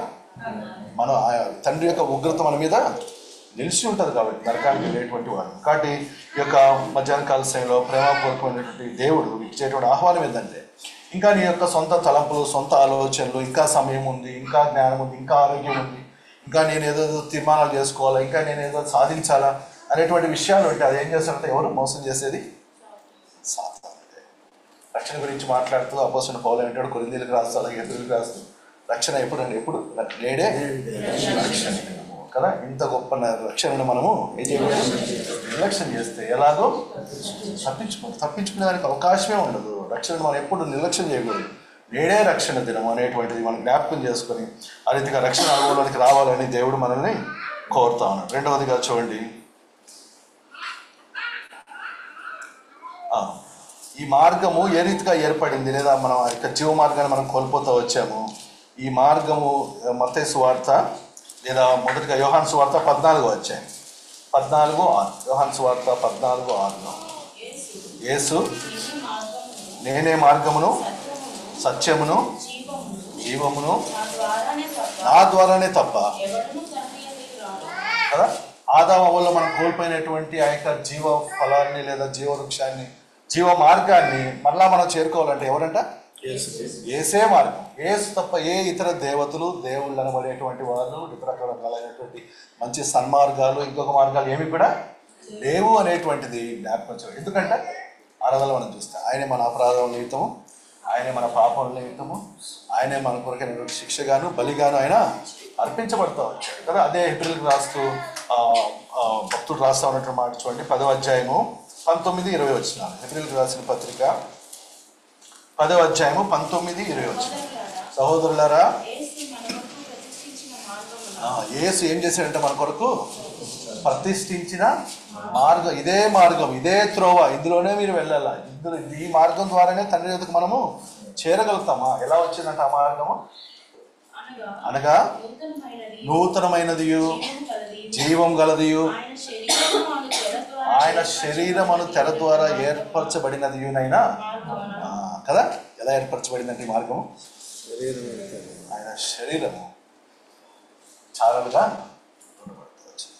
ఆయన శరీరములో ఆయన చేసినటువంటి ఆ యొక్క బలియాగాన్ని బట్టి ఈ యొక్క మార్గం ఏమైందంట ఏర్పరచబడతా వచ్చింది. కాబట్టి ఈ మార్గం ద్వారానే తప్ప, ఆయన శిలువ ద్వారానే తప్ప మనకి ఇంకో రకం ఏ విధమైనటువంటి మార్గము తండ్రి వద్దకు చేరేదానికి లేదు. ఇంకా ఎవరైనా రక్షణ పొందకపోతే, ఇంకా తీర్మానం ఆలస్యం చేస్తూ ఉంటే, శత్రువు ఇంకా మిమ్మల్ని మోసపరుస్తూ ఉంటే, దేవుడు అంటాడు వాడు అబద్ధికుడు, మోసగాడు, వాడు ఏమనంటే వాడు అబద్ధమునకు జనకుడు, వాడు దొంగ, వాడు ఎవడు ఎన్నాళ్ళు దోచుకునే దానికి ఇష్టపడతాం. ఇంకా దోచుకోవాలా? ఇప్పటికే దోచుకుని చాలదా? ఇంకా ఇన్ని రకాలుగా మన శరీరాన్ని, మన యొక్క జీవితాన్ని, మన యొక్క భవిష్యత్తుని, ఆత్మ సంబంధమైనటువంటి పర సంబంధమైన ఆ పిలుపుని మనం నోచుకోకుండా సాతాను మోసం చేస్తూ ఉంటాయి. ఇంకా ఎన్నాళ్ళు మనం సాతానికి మనలో ఎవరైనటువంటి వారిని ఉంటాం కదా. యాకోబు రాసి అంటాడు, దురాశ గర్భమును ధరించి ఇంకా దురాశల్లోనే ఉంటాము. ఎన్ని పాపాలు చేస్తాము, పాపం పరిపక్వం ఏమవుతుందంట పరిపక్వమై మరణం. భౌతికమైనటువంటి మరణం గురించి మనం మాట్లాడడం లేదు కదా. రెండవ మరణం అది ఎంత, అది అగ్ని ఆరదు, పొరుగు చావు. యుగా యుగములో మండుచున్న అగ్నిగుండంలో మనము సదా ఉండాల్సినటువంటి వాడు. అందుకే వాడు దొంగ, వాడు మన రక్షణ వస్త్రాలు, మన మహిమను, మన తండ్రి ఇచ్చేటువంటి ప్రతి విధమైన ఆశీర్వాదాలు వాడు దోచుకోవాలని ఆది కాండం 1వ అధ్యాయం లేకపోతే 6వ అధ్యాయం నుంచి కూడా ప్రకటన చివరి వరకు కూడా, లేదా ప్రస్తుత కాలంలో మరీ ఎక్కువగా వాడు చేస్తూ ఉన్నప్పుడు మనం మోసపోవడము దేవుడికి మాత్రం కూడా ఇష్టం లేదు. కానీ మరలా ఆయన ఏం చేస్తున్నట్ట, హృదయం అనే తలుపు ద్వారంలో ఆయన నిల్చుండి తీసేదాకా ఆయన ఎంత ఓపిక, ఎంత ప్రేమ కలుగుతుంది దేవుడు. కాబట్టి ఆ యొక్క ప్రేమపూర్వకమైన దేవుని యొక్క ప్రేమను, ఆహ్వానాన్ని మనం ఏమాత్రం కూడా ఏం చేయకూడదు, నిర్లక్ష్యము చేయకూడదు. రెండవదిగా చూద్దాము, దానియేలు మనం ఏమి అప్పగించాలనేటువంటి విషయం. దానియేలు 10వ అధ్యాయము 12వ వచనం. అప్పుడు అతడు దానియేలు భయపడకము, నీవు తెలుసుకొనవలెనని నీ మనస్సును అప్పగించి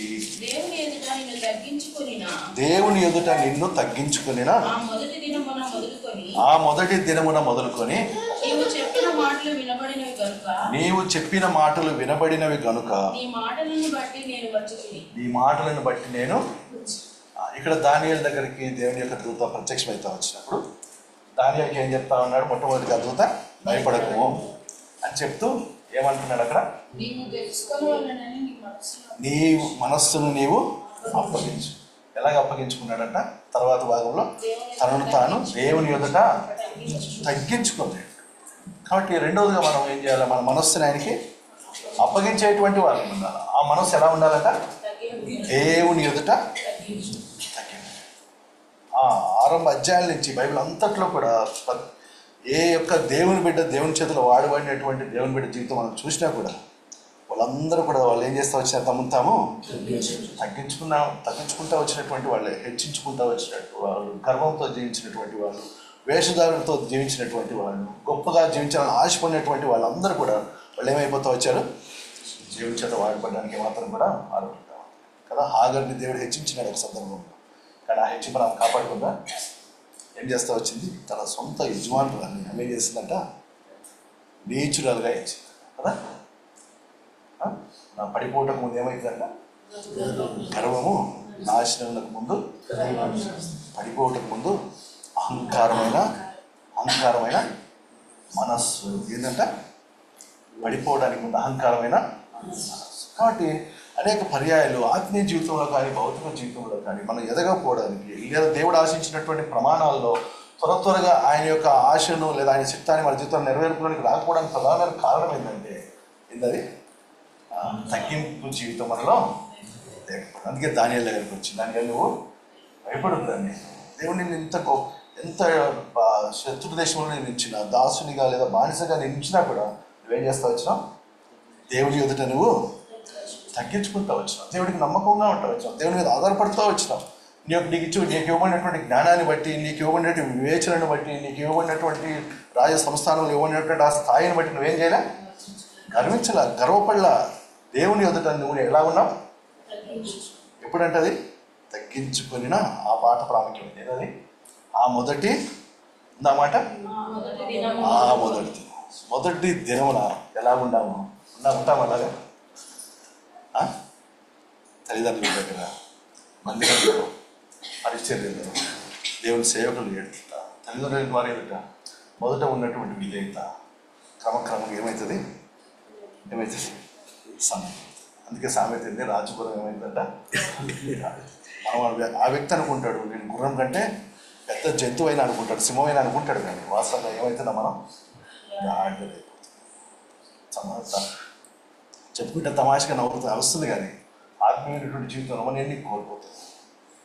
దేవుని ఉద్దేశాలు మన ఎలా ఎన్నో కార్యాలు, ఎంతో పని ఉంది, ఎంతో విస్తారమైన పని ఉంది, సంఘపక్షంగా, లోకస్తుల పక్షంగా, సర్వలోకపక్షంగా అని ఎంతో విశేషమైనటువంటి ప్రణాళికలు మన ఎలా కలిగి ఉంటే మన తగ్గింపు జీవితం మనలో లేకపోవడాన్ని బట్టి, మనలో యొక్క విధేయమైనటువంటి జీవితం, దీన మనస్సు, సాత్వికము లేకపోవడాన్ని బట్టి ఎన్ని ప్రణాళికలు, దేవుని యొక్క ప్రణాళికలు మన జీవితంలో ఏమవుతున్నాయి, ఆలస్యం అవుతాం. కొన్ని పర్యాలు జరగడం లేదో, వేరే వాళ్ళని ఎత్తుకోవాల్సి వస్తుంది దేవుడు కదా. మోషే యొక్క విధేయతను బట్టి, మోషే యొక్క తగ్గింపు స్వభావం లేకపోవడాన్ని బట్టి దేవుని యొక్క ప్రణాళిక ఎన్ని సంవత్సరాలు ఆలస్యమైంది.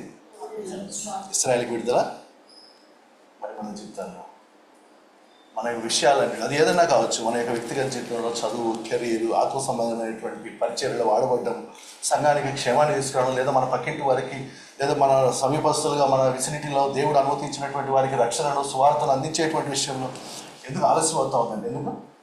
దేవునికి మనం ఆ మొదటి ఆసక్తి కదా, మొదటి దినమున నీవు దేవుని ఎదుట తగ్గించుకొని జీవించినట్టుగా ఈరోజు ఏం కాదు, మన రీతిగా నాకంటూ ఏదో ఒక స్థాయి వచ్చింది, నాకంటూ ఏదో దేవుని జ్ఞానం వచ్చింది, నాకంటూ కొన్ని తలాంతులు వచ్చినాయి, నాకంటూ ఒక గుర్తింపు వచ్చింది అనేటువంటి ఏం చేస్తుందంటే మనం ఏం చేస్తుంది, అది కొంత గర్వమైనగా, అహంకార దృష్టి వైపుగా మనల్ని అది తీసుకుని వెళ్ళే ప్రమాదం ఉంటుంది. కాబట్టి మనము దానియేలు విషయమై చెప్తా వచ్చినటువంటి సాక్ష్యం మన పక్షాన్ని కూడా దేవుడు చెప్తే ఎంత బాగుంటుంది. అంటాడు, నీవు తగ్గించుకున్న జీవితాన్ని బట్టి నీ జీవితంలో ఏమైనా కష్టాలు ఉన్నాయా, నీ జీవితంలో ఏమైనా ఇబ్బందులు వెళ్తా ఉన్నావా, నీ జీవితంలో ఏదైనా అవమానము నిందగెళ్తా ఉన్నావా, దానియేలు నువ్వేం చేయక భయపడు, నువ్వు నీ తగ్గింపును కాపాడుకుంటున్నావు, దీనత్వాన్ని కాపాడుకుంటున్నావు, నీ సాత్వికమైన మనస్సును కాపాడుకుంటున్నావు. కాబట్టి దేవుడు ఏం చేస్తాడు, ఈ కార్యాన్నైనా సఫలం చేస్తాడు. అందుకే తిమోతికి రాస్తా అన్నాడు కదా, ఏమన్నా నీవు అప్పగించుకునే దానిని ఆ ప్రభు దినం వరకు ఆయన ఏం చేస్తాడంట, కొనసాగిస్తాడని, కాపాడుతాడని రూఢిగా నమ్మచ్చు. ఆ నమ్మకం మనం పెట్టుకోవాలా. ఇప్పుడు మనం దేవుని కొరకు దీన మనసు కలిగి ఉంటే ఆయన మనల్ని, అందుకే మారు మనస్సు విషయమైనటువంటి మాటలు మరలా మన సువార్తల్లో మనం చూస్తాం కదా. ఫిలిప్పీలకు రాసిన పత్రిక 2వ అధ్యాయము 5 నుంచి 11 వచనాలు చూద్దాము. ఫిలిప్పీలకు రాసిన పత్రిక, క్రీస్తు యేసునకు కలిగిన ఎటువంటి మనసు కలిగి ఉండాలంటే మనం దానియేలు గురించి అక్కడ రాస్తా ఉన్నాడు. ఇక్కడ మనం చూస్తే మనకు మాదిరి ఎవరు? క్రీస్తు యేసే, ఆయనే మాదిరి. ఎటువంటి మనస్సు కలిగి ఉండాలి? పై వచనంలో అంటాడు కదా, పై వచనాల్లో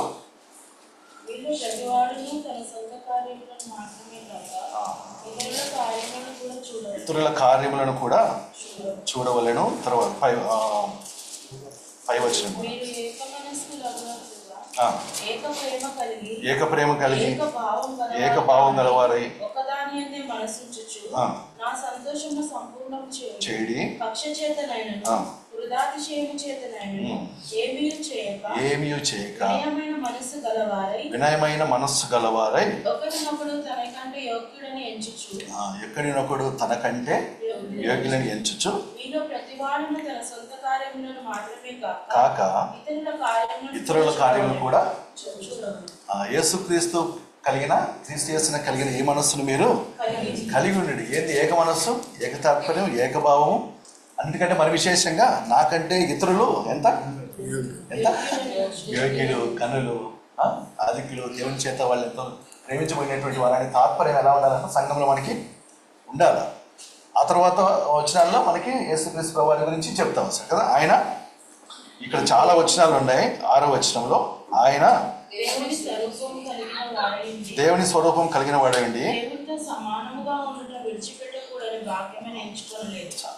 తర్వాత 7 అంశాలు ఉన్నాయి. కానీ మొదటి వచనంలోనే చాలా మంది పడిపోతారు, యవ్వనులు కూడా పడిపోతారు. యవ్వనస్తులకి మాటలు చెప్పాలంటే ఏందంకులని మమ్మల్ని ఉల్టా క్వశ్చన్ చేస్తామంటారు. చాలా ఇబ్బంది, చాలా ఎంబరాజింగ్ ఉంటుంది మాట చెప్తే. దేవుని స్వరూపము కలిగిన వాడై ఉంది.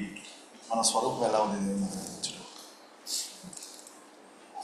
ఆత్మ సంబంధమైన విషయాలే కాదు, భౌతికంగా కూడా మన అపీరెన్స్ ఎంతో ప్రాముఖ్యమైనది. అనేక పర్యాయాలు ఇతరులను దేవుని కొరకు సంపాదించుకోలేకపోవడానికి, అనేక పర్యాయాలు ఇతరులకు దేవుని ప్రేమను మన ప్రవర్తన ద్వారా, మన జీవితం ద్వారా పరిమళ శ్వాసంగా చూపించడం. ఇతరులకు మనం ఎలా ఉన్నామంట? పరిమళ దేవుని సువాసనగా మనం ఎందుకు లేకపోతా ఉన్నామంటే మన స్వరూపాలు ఏంటంటే సరిగా, మన వస్త్రధారణ సరిగా లేకపోవచ్చు, మన తిండి లేకపోతే ఇతరమైనటువంటి కార్యాలు సరిగా లేకపోవడం అనేక పర్యాలు దేవునికి ఏమాత్రం కూడా సంతోషాన్ని ఇచ్చేది కాదు. ఇతరులు దేవుని వైపు ఆకర్షించేదానికి అభ్యంతరం ఏంటంటే అభ్యంతరము మన యొక్క ఆయన తన స్వరూపాన్ని విడిచిపెడతా వచ్చి దేవుని స్వరూపాన్ని కదా, ఆయన దేవుని స్వరూపాన్ని విడిచిపెట్టి మనుషులను సంపాదించుకోవాలని, మనుషులు దేవునికి ఆకర్షించుకోవాలని, మనుషులకు దేవునికి సమన్పస్తులుగా చేయాలని ఆయన ఎవరి ఆకారంలో వచ్చాడు?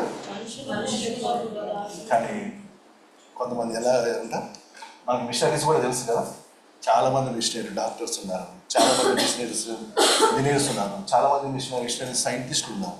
వాళ్ళందరూ ఆఫ్రికా దేశాలకి, ఇండియా దేశాలకు వచ్చినప్పుడు ఎట్లున్నారు? వాళ్ళు తమ స్వరూపాలు ఏం చేశారు? వాళ్ళు మార్చు. తమ ఇష్టాల వాళ్ళు ఏం చేస్తూ వచ్చారు? మార్చు. తమ ఆహారం అలవాట్ల వాళ్ళు ఏం చేస్తూ వచ్చాము? తమ ఉండేటువంటి పరిస్థితుల విషయం వాళ్ళు ఏం చేస్తూ వచ్చారు? ఎంతో సౌకర్యవంతమైనటువంటిది, ఎంతో లావిష్ జీవితం ఉండేటువంటి వాటన్నిటి విడిచిపెట్టి ఎంతో అపరిశుభ్రమైనటువంటి పరిస్థితులు. నేను కలకత్తా ఉద్యోగం ఇచ్చాను, కలకత్తాకి అట్లా ప్రాంతాలకు నేను వెళ్తా వచ్చాము, చూస్తూ ఎన్నో ప్రాంతాల్లో ఎంతో చాలా దౌర్భాగ్యంగా ఉంటాయి, కష్టం ఉండడం. అందుకని కొంచెం ఎంతో సౌకర్యవంతంగా మనకు ఉంది, కానీ ఆడ ఉన్నటువంటి అవి పరిచయం వాళ్ళు ఏం చేస్తూ వచ్చారంట? ఆ స్వరూపాలు వాళ్ళు మార్చుకుంటూ వచ్చారు, వాళ్ళతో కలిసిపోతూ వచ్చారు. వారికి వస్త్రధారణ. ఇజ్రాయెల్ నుంచి అమెరికాలో ఉన్నటువంటి యూదులు, నేను వాలంటీర్ ఆర్గనైజేషన్లో పనిచేస్తాను,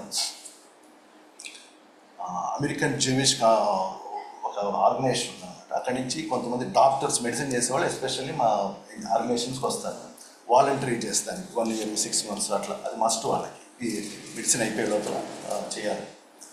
వచ్చినప్పుడు వాళ్ళకి ట్రైనింగ్ ఇచ్చేటప్పుడు చెప్తారు, వాళ్ళు ఎటువంటి డ్రెస్ చేసుకొస్తారు తెలుసు? యుఎస్లో మెడిసిన్ చేసేటువంటి వాళ్ళు, అందులో జూయిష్ కమ్యూనిటీ అంటే చాలా రిచ్ ఉంటారు కదా. అయినా కూడా వాళ్ళు మా దగ్గరకు వచ్చేవాడు ఎలా ఉంటారు? మామూలుగా సల్వార్ కమీజ్, సింపుల్ డ్రెస్ వేసుకుంటారు, ఆటోలో వెళ్తారు, రిక్షాలలో వెళ్తారు, సమానంగా వెళ్తారు, మమ్మల్ని ఏదైనా పర్మిషన్ అడిగి వెళ్తారు. అంటే మనతో కలిసిపోతారు వాళ్ళు. అలా లేకపోతే మా నుంచి వాళ్ళకి ఏం రాదు, యాక్సెప్టెన్స్ రాదు. అది వాళ్ళు ఎరిగి లోక సంబంధమైనటువంటి వృత్తిలో వాళ్ళకి ఒక సర్టిఫికేట్ తెచ్చుకునే దానికోసమే అంతగా వాళ్ళు తగ్గించుకుంటే, అంతగా మనం కలిసిపోతూ వస్తే మరి మన విసినిట్లో ఉన్న వాళ్ళని దేవుని కొరకు సంపాదించుకునే మనం ఎంత తగ్గించుకోవాలా? మనం వాళ్ళతో ఎలా కలిసిపోవాలా కదా? మనం ఏ రీతిగా వాళ్ళని ఆకర్షించుకోవాలా దేవుని అందు అనేటువంటిది ఎంతో మాదిరికరమైనటువంటి విషయం. ఆయన తన స్వరూపాన్ని విడిచిపెడుతూ వచ్చినాడు. దేవునితో సమానంగా మన స్థాయిని మర్చిపోవాలా, మన స్థాయిని మనకేం రాకూడదు, అడ్డు రాకూడదు ఇతరుల దగ్గరికి వెళ్ళటం. కాబట్టి ఇవన్నీ కూడా మన మనస్సుకు సంబంధించినటువంటి విషయాలు. అందుకోసమే ఆ కొండ మీద ప్రసంగంలో అంటాడు కదా 5వ అధ్యాయంలో, మొట్టమొదటిది ఏంటి చెప్పండి? ఆత్మ విషయమై గొప్పవారు ధన్యులు అన్నాడా? ఏంటంటే ఆత్మ విషయమై దీనులైన వారు ధన్యులు. ఏంటంటే వాళ్ళది పరలోక రాజ్యం కావాలంటే ఏం కావాలి? ఇక్కడ దీనితో తగ్గింపు జీవితం అంటే పరలోకంలో మనమే చాలా గొప్ప స్థాయిలో ఉంటాం. మూడవ భాగమైంది ధన్యతలు. మూడవది సాత్వికులు ధన్యులు. భూలోకమును అంటే పరలోక రాజ్యం కావాలన్నా, భూలోకంలో కావాలన్నా ఏముండాలి మనకి? దీనత్వము, కానీ అనేక పర్యాలు దీన్నే మనం ఏం చేస్తాం? నిర్లక్ష్యం చేస్తూ వస్తాం కదా. యేసుక్రీస్తు ప్రభువు చెప్తూ వస్తాడు, నేను సాత్వికుడును, దీన మనస్సు కలవాడు. అందుకని ఆయన నామం ఎంతగా హెచ్చించబడింది అన్ని నామముల కంటే పైన. కాబట్టి మనకు కూడా అది మాదిరి. మనం పరీక్షించుకోవాలా, యొక్క దీన మనస్సు సాత్వికము నా యొక్క జీవితాల్లో ఉందా? దావీదు దీన మనస్సు ఉందా? ఎలుగుబంటిని చంపినా, సింహాన్ని చంపినా, మా నాన్న మాట వినొద్దు, మా అన్నదమ్ముల మాట వినొద్దు అనుకున్నాడా? అప్పటికే సమూయేలు ద్వారా అభిషేకించబడతా వచ్చినాడు. కానీ వాళ్ళ డాడీ పిలిచి ఉన్నట్టు ఏమన్నాడు? రా గొర్రెలు చెప్పేసి ముందు నువ్వేం చేయి, అన్నలకి భోజనం తీసుకోరంటే నేనేంది భోజనం తీసుకుపోయింది అనింటే ఏమైండు? అదే లాస్ట్ దావీదు జీవితం. బహుశా బైబిల్ అయితే అతని చరిత్ర గొర్రెల దొడ్లో ఉండాల్సిన వాడు ఎక్కడ ఉండేవాడు? గొర్రెల దొడ్లోనే ఉండేవాడు. కానీ ఇదే చూపించాడు కాబట్టి దేవుడు తనని ఇంతగా హెచ్చించే కొద్దీ ఏం చేస్తూ వచ్చాడు? ఆయన అంతగా ఇదే చూపిస్తూ వచ్చాడు కదా. 1 పేతురు 5 అధ్యాయం 5-6 వచనాల్లో మనకి ఇది కంటతా వచ్చినటువంటి వాక్యమే కదా.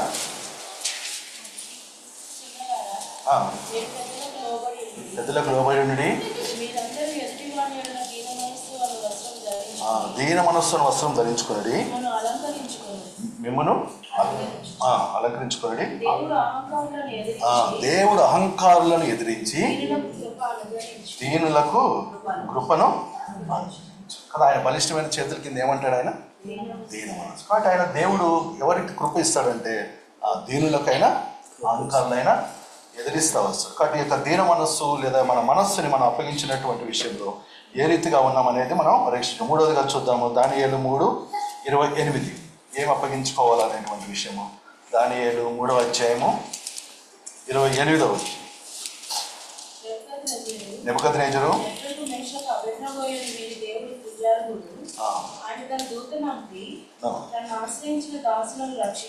రక్షించెను. వారు తమ దేవునికి కాక నమస్కరింపకయు ఏ దేవునికి సేవింపకయు ఉందుమని తమ దేహములను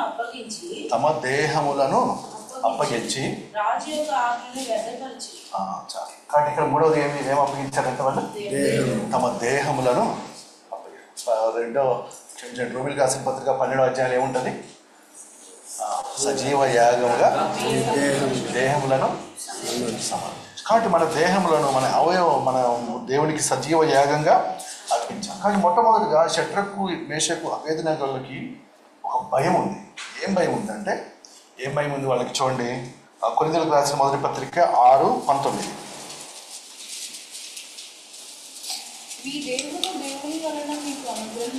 ఈ దేహము దేవుని వలన మాకు అనుగ్రహింపబడింది. కాబట్టి అది మాలోనున్న పరిశుద్ధాత్మకి ఏంది? ఆలయం అయింది. కాబట్టి చాలు. కాబట్టి ఇక్కడ షడ్రకు మేషకు అబేద్నెగోలకి ఏముందంటే గ్రహింపు, ఈ దేహం ఎవరిది? నాది కాదు. ఈ దేహం ద్వారా నన్ను నేను గణపరచుకోవడానికి దేవుడు నాకు ఇవ్వలేదు. కాబట్టి ఈ దేహం ఎవరు ఇచ్చారు? నాకు దేవుడే ఇచ్చాడు. ఈ దేహంలో ఎవరు నివసిస్తూ ఉన్నారు? కాబట్టి ఆయన మార్గాన్ని అప్పగించుకున్నటువంటి వాళ్ళు, వారి యొక్క మనస్సును అప్పగించుకున్నటువంటి వాళ్ళు ఇప్పుడు వాళ్ళు ఏం చేస్తూ వచ్చినారు? వాళ్ళ దేహాల్లో పరిశుద్ధాత్మకి ఆలయం అనేటువంటి గ్రహింపు కలిగినటువంటి వాళ్ళు వీళ్ళు ఏం చేస్తూ వచ్చినారంటే ఆ యొక్క విగ్రహానికి రాజు ఆజ్ఞకి వాళ్ళు ఏం చేయలేదంట? భయపడలేదంటే దేవునికి భయపడుతూ వచ్చారు. దేవుని ఆజ్ఞకి భయపడుతూ వచ్చారు.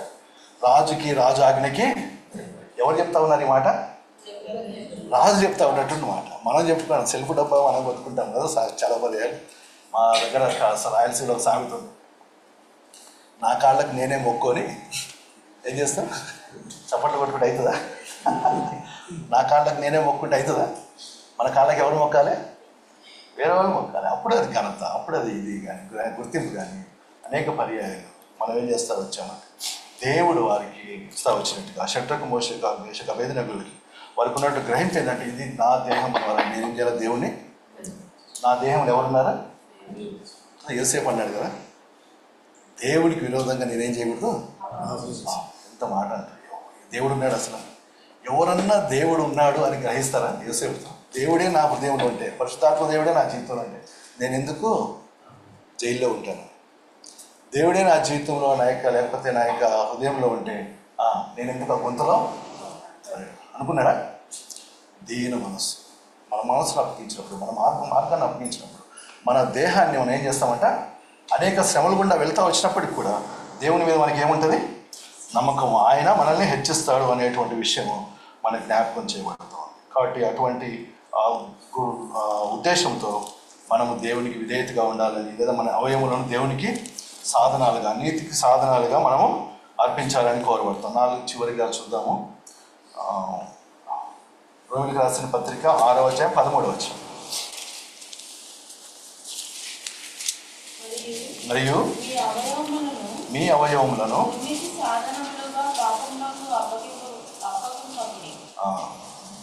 మన అవయములను దుర్నీతికి ఏం చేయకూడదంట?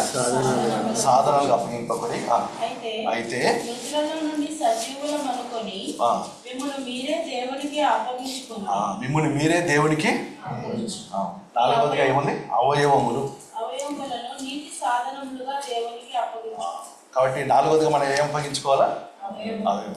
చూడండి, మార్గం మొదటిగా, రెండవదిగా మనస్సు, మూడవదిగా ఇంకా ప్రత్యేకంగా, ఇంకా విశిదంగా. అదే ఎలా ఉంటుందంటే ఎల్కేజీ ఫస్ట్ క్లాస్లో ఏం చదువుతాం? అన్ని సబ్జెక్టులు చదువుతాం. ఏం చదువుతాం? అన్ని సబ్జెక్టులు చదువుతుంటే మంచి ఏమంటారు ఆ పదాలు వాడ చతురం కానా మనం 1వ తరగతిలో అంటే చాలా జ్ఞానం ఉన్నట్ట. కానీ 10వ తరగతి దాటిన తర్వాత ఇంటర్మీడియట్లో ఏం చేస్తాం? 2-3 సబ్జెక్టులే సెలెక్ట్ చేసుకోవాలని అంటాం. అంటే 6 సబ్జెక్ట్ చదివేవాడు గొప్పనా, 3 సబ్జెక్ట్ చదివేవాడు గొప్పనా అంటే ఏం చెప్పాలి? ఏం చెప్తాం? 3 సబ్జెక్ట్స్. మళ్ళీ ఆ తర్వాత మళ్ళీ ఒక ఏమంటారు మెడిసిన్, ఇంజనీరింగ్ దాంట్లోకి వెళ్తాం. అప్పుడు ఎవరు గొప్ప? నువ్వే ఒకటే డాక్టర్ కోర్స్ చదువుతావు. నేను కింద అన్ని చదివినానంటే 1వ తరగతిలో వచ్చి మన ముందు కొట్టాను అన్నీ ఏమంటారు ఇట్లా అన్ని చేస్తూ వస్తే మనం అనుకుంటావా? కాబట్టి అంటే ఎదిగే కొద్ది పిహెచ్డీ చేస్తారు. పిహెచ్డీ చేసేటప్పుడు ఏం చేస్తారు? ఒకే ఒక థీమ్ మీద చేస్తారు. ఒకే ఒక థీమే. లేదా పీజీ చేస్తారు కదా, గైనకాలజిస్ట్ ఉంటారు, ఈఎన్టీ ఉంటారు కదా, హార్ట్ స్పెషలిస్ట్ అంటే రకరకాల. ఇంజనీర్స్లో కూడా అంతే కదా, ఏఐ ఉంటారు, కంప్యూటర్స్ ఉండొచ్చు, రకరకాలైనవి. మీకేం ఆలోచించు నాకంటే కూడా. అంటే ఇవన్నీ ఎందుకు చెప్తున్నామంటే మన అవయవాలను కూడా కన్ను కదా, మీ దేహమునకు దీపము కన్ను నియమం. చూడండి ఎంతో స్పెసిఫిక్గా ఉండాలి, చాలా స్పెసిఫిక్గా మనం పరీక్షించుకోవాలి. దేవుడు ఎంతో స్పష్టంగా తన వాక్యం ద్వారా మనకి జ్ఞాపకం చేస్తూ ఉంటాడు. ఎందుకంటే మనల్ని పరివాడు సువాసనగా ఉంచాలి. ఆయన రాజ్యంలో రాజులుగా చూడాలని ఆశపడతారు. నీ దేహమునకు దీపము కన్నే కనుక నువ్వేం చేయాలా? నీ కన్ను పవిత్రమైనదిగా ఉంచాలి. నీ కన్ను, కుడి కన్ను నిన్ను అభ్యంతరవలసి నేను ఏం చేయమన్నాడు? తిరిగి కుడి చెయ్యి, కుడి కాలు, చాలా ఉన్నాయి. సమయం లేదు కాబట్టి నేను తొందరగా ముగిస్తున్నాను. అన్నిటినీ ఒక 2 చేతులు కలిగి, 2 కళ్ళు కలిగి, 2 కాళ్ళు కలిగి నరకంలో వేయబడ్డాడు కదా. షడ్రకు మేషకు అభేద్రకు తీర్మానం ఏంది? రాజా, నీ ఆజ్ఞకు వ్యతిరేకంగా మేము జీవిస్తే నువ్వేం చేయగలుగుతావు? మహా అంటే మా దేహాన్ని అగ్ని చేయగలుగుతాం. దేవాతి దేవుడు, రాజులకు రాజు, ప్రభులకు ప్రభు, మా కొరకు తన శరీరాన్ని, తన రక్తాన్ని కాసినటువంటి దేవుడి ఆజ్ఞను మా యొక్క దేహముల ద్వారా, మా అవయవం ద్వారా మేము కనపరచకపోతే మాకేమవుతుంది? మేము ఎక్కడికి వెళ్తాం? కాబట్టి మేము ఎవరికి నీకు భయపడం కానీ అంటారు కదా. అందుకోసమే మన యొక్క అవయవంలో కూడా దేవునికి ఒక వాక్యం మాత్రం మనం చూసుకుందాము. లూకా సువార్త 12:5. లూకా సువార్త 12:5. యేసుక్రీస్తు ప్రభువు చెప్తా అడుగుతా ఉన్నారు, ఎవరికి నువ్వు భయపడాలంట?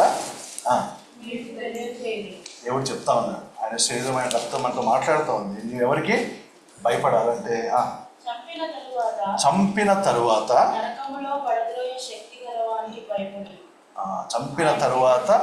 నరకములో పడద్రోయ శక్తి గలవానికి భయపడుడి, ఆయనకే భయపడు. అలాగే మత్తయి సువార్త 10వ అధ్యాయం 28వ వచనం.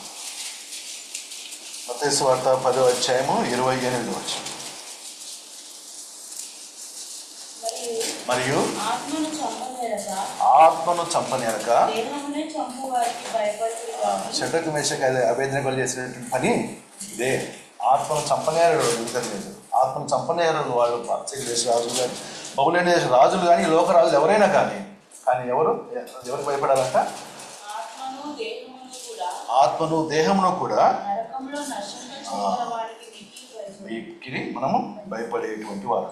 కాబట్టి మొట్టమొదటిగా మన మార్గము, రెండవదిగా మన మనస్సు, మూడవదిగా మన దేహము, నాలుగవదిగా మన అవయవములు దేవుడికి సాధనాలు ఉంటే దేవుడే మనల్ని ఆయన గణపరిచి చిన్నతమైన స్థాయిలో ఆయన మనల్ని ఉంచేటువంటి వాడిగా ఉన్నాడు. చూడండి, ఒక్క భాగం మాత్రం చూసుకుందాం. మా ప్రకటన గ్రంథము 22వ అధ్యాయం.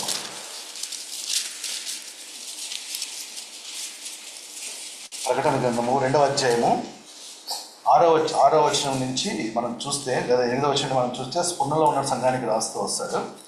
10వ వచనం, ఇదిగో మీరు శోధింపబడినట్లు అపవాది మీలో కొందరిని చెరలో వేయింపబోచున్నాడు.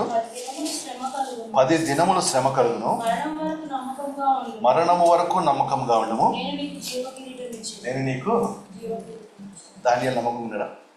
మరణం దానియేలు ఆపిందా? సింహం పోలు వేస్తే సింహాలు కూడా ఏమైపోయినాయంట? నోరు మూసుకొని ఉన్నాయి. శత్రుఘ్న మేషక అబేద్నెగోలు తీసిపోయి అగ్నిలో వేస్తే వాళ్ళ దేహాలకు ఏమన్నా వాసన వచ్చిందంటనా? కాబట్టి వాళ్ళు ఏం చేస్తూ వచ్చిన వాళ్ళు మరణం వరకు నమ్మకం, అంతవరకు నమ్మకంగా ఉంటే దేవుడు ఏమిస్తాడు మనకి? దానియేలు ఏమయ్యాడు? ప్రధానమంత్రిగా 3 రాజుల దగ్గర ఉన్నారు కదా. రాజులు మారారు కానీ దానియేలు పొజిషన్ అయితే శత్రుఘ్న మేషక అబేద్నెగోలను అగ్నిలో వేసినారు కానీ వాళ్ళు బయటకు వచ్చాక ఏమయ్యారు? వాళ్ళు మంత్రులుగా బొమ్మలు. అంటే ఆయన నన్ను గణపరచు వారిని నేను కదా. అందుకే స్పృహలో ఉన్నటువంటి వారికి మీకు శోధనలు కలుగుతూ వస్తాయి. ఈ శోధనలు కనుక మీరు జయించారంటే ఎస్తేర్ని ఎంతమంది ఎగతాళి చేసింటారు. అన్నం కూడా లేని బిడ్డ తన యొక్క కన్యత్వాన్ని ఎంత కాపాడుకుంటూ వచ్చింది, ఎంతగా శోధించింటారు, ఎంతగా రకరకాలైనటువంటి ఆకర్షణలు, రకమైన ఆశలు ఆమె చెప్పింటారు. కానీ ఎస్తేర్ లొంగింది వాళ్ళకి. అమ్మ, నా దేవుడు పరిశుద్ధులైనటువంటి దేవుడు, నేను నా పరిశుద్ధత నేను ఏం చేయాలా? కాపాడుకోవాలా. బహుశా నన్ను అనాథగా దేవుడు చేసి ఉండొచ్చు కానీ ఆయన చిత్తం అది. ఆయన కనపరిస్తే ఆ ఘనత నేను పొందుకుంటా, లేకపోతే పరిశుద్ధంగానే. కానీ దేవుడు ఎస్తేర్ కనపరిచాడా? యోసేపు మనందరూ కూడా తెలిసినటువంటి మాటలే. కానీ దీని ఏం చేస్తా వచ్చింది? ఏం చేసింది? దీన్ని కనపరిచింది పరిశుద్ధతను. ఎస్తేరికి అంతా కాంట్రాస్ట్ జీవితము. ఎస్తేరికి ఎవరు లేరు, దీనాకేమో అందరూ ఉన్నారు. ఎస్తేరి దగ్గర రూపాయి కూడా లేదు, ఈమె దగ్గర రూపాయి కూడా కుదువ లేదు. బలగం ఉంది, బందోబస్తు ఉంది, అంత ఆస్తి ఉంది, ఐశ్వర్యం ఉంది, అన్నీ ఉన్నాయి. కానీ ఆమెకేం లేదంటే తన దేహానికి దీపము కన్ను అనేటువంటి విషయాన్ని తన గుర్తెరగకుండా ఆ కన్నును ఆధారం చేసుకొని శరీరాశ వైపు లోకాశ వైపు వెళ్తూ వచ్చాడు. కుమారికి ఎంత సంవత్సరం కూడా దేవుని అభిషేకం ఉంది. కానీ ఏం చేస్తూ వచ్చాడు? తన కన్ను ఏది చెప్తే, తన శరీరం ఏది చెప్తే దేవుని కనపరచలా. కాబట్టి ఆయన ఏం చేస్తూ వచ్చాడు కదా. ఎన్నిసార్లు గర్దించిన లోబడినటువంటి వాడిని ఏమైందంట?